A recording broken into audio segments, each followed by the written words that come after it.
இந்த வீடியோவில் 2 முக்கியமான விஷயம் நான் சொல்லியிருக்கேன். ஸோ தொடர்ந்து கவனிங்க. இதை நம்ம வீட்டை வந்து க்ளீன் பண்ணிக்கிட்டு இருக்கோம். இது வந்து செப்டம்பர் மாதம், ஆடி மாதமே க்ளீன் பண்ணியிருக்கணும். அப்போ நமக்கு டைம் இல்லை.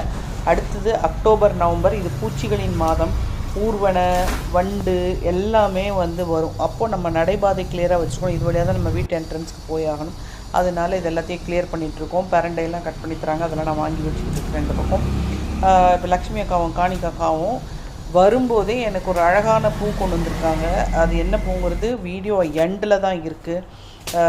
உங்களுக்கான ஒரு கிவ்அவேஸ் இருக்குது. நீங்கள் வந்து எங்கள் வீடியோவை பார்த்து சப்ஸ்கிரைப் பண்ணிக்கோங்க, கமெண்ட் பண்ணுங்கள், லைக் பண்ணுங்கள்.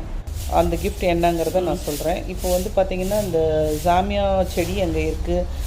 சம்மங்கி வந்து இன்பம் புளி மரத்து மேலே வந்து படர்ந்துருக்கு. இன்பம் புளி மரம் ஆக்சுவலாக பட்டு போயிடுச்சு.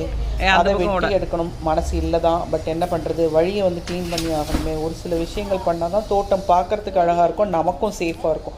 அதனால் அதை கட் பண்ணி வெளியே எடுத்துகிட்டு போய் போட போகிறாங்க.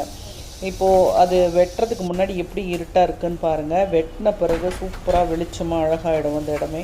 பட் அந்த கொடி திரும்பியும் வரும். ஏன்னா அதனோட வேர் நாங்கள் விட்டு தான் வச்சுருக்கோம். அந்த கொடி மேலே போயிடும். பட்டு போன இன்பம் புளி மரத்தை தான் நாங்கள் எடுத்துகிட்ருக்குறோம். இப்போ நீங்கள் பார்த்துட்ருக்க ஜாமியா தான் கிவ்அவேஸ். நாங்கள் இனி வரும் வாரங்கள்லாம் கேள்விகள் கேட்கும்போது அதுக்கு பதில் சொன்னீங்கன்னா ஜாமியா செடி உங்களுக்கு தரப்படும். அதை எங்கள் தோட்டத்துலேருந்து நீங்கள் கலெக்ட் பண்ணிக்கலாம்.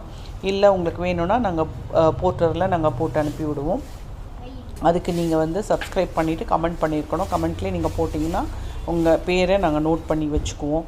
இப்போ கையில் எடுத்துகிட்டு வரது பிளாக் ஜாமியா, இதை நாங்கள் கொடுக்க போகிறதில்ல. இதை இனிமேல் தான் நாங்கள் ப்ரொபகேட்டே பண்ண போகிறோம். இதை வந்து இப்போ நாங்கள் ரெண்டு தொட்டியாக மாற்றி இப்போ வச்சுருக்கோம். இது வந்து பராமரித்து இன்னும் கொஞ்சம் பெருசாகி அடுத்த வருஷம் உங்களுக்கு கண்டிப்பாக தரோம். இப்போ வந்து நீங்கள் முக்கியமாக எதிர்பார்த்த அந்த பூ, மருதாணி பூ, எந்த சிகப்பு கலரில் நீங்கள் பார்த்துருக்கீங்களா? எனக்கு நீங்கள் பார்த்துருந்தீங்கன்னா கமெண்ட் பண்ணுங்கள். பார்க்கலனாலும் இல்லைன்னு சொல்லி கமெண்ட் பண்ணுங்கள். பாய்.